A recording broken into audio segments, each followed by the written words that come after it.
जय श्री राम दोस्तों।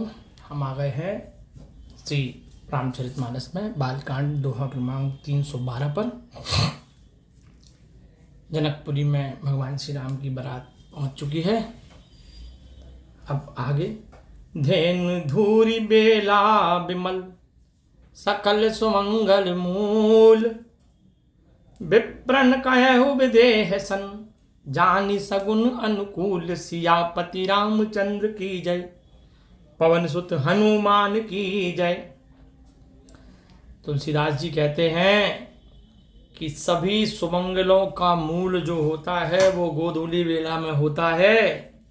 और जब संध्या गोधूली बेला पवित्र बेला आ गई, समय आ गया और सारे सगुन अनुकूल होने लगे, तब यह जानकर ब्राह्मणों ने राजा जनक से कहा, उपरोहित्य ही कहेहु नर नाहा, अब विलंब कर कारनु काहा।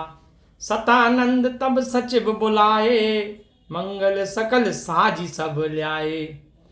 तब राजा जनक ने पुरोहित सतानंद जी से कहा कि अब विलंब करने का क्या कारण है। तब सतानंद जी ने सभी मंत्रियों को बुलाया। वे सभी मंगल कार्य करने का सामान सजाकर ले आए। शंख निशान पनव बहु बाजे, मंगल कलश सगुन शुभ साजे। सुभग सुहासिनी गावहीं गीता, करहीं वेद धुनि विप्र पुनीता।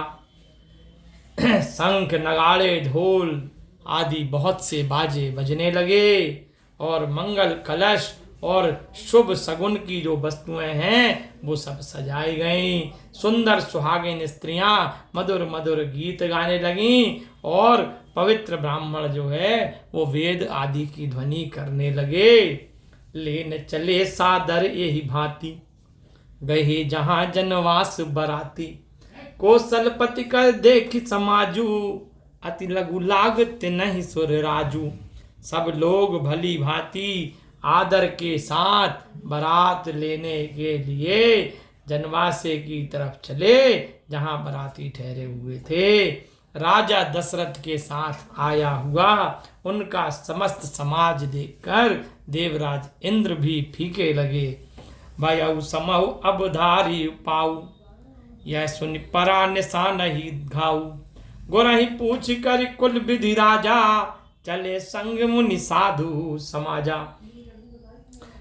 जो जनवासे तक जनकपुर के लोग गए थे, वे बोले सब बरातियों से कि समय आ गया है, अब आप सब पधारिए।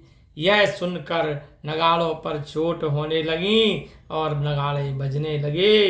राजा दशरथ जी गुरु वशिष्ठ जी से पूछकर अपने कुल की रीति के अनुसार मुनियों और साधु समाज के साथ चले।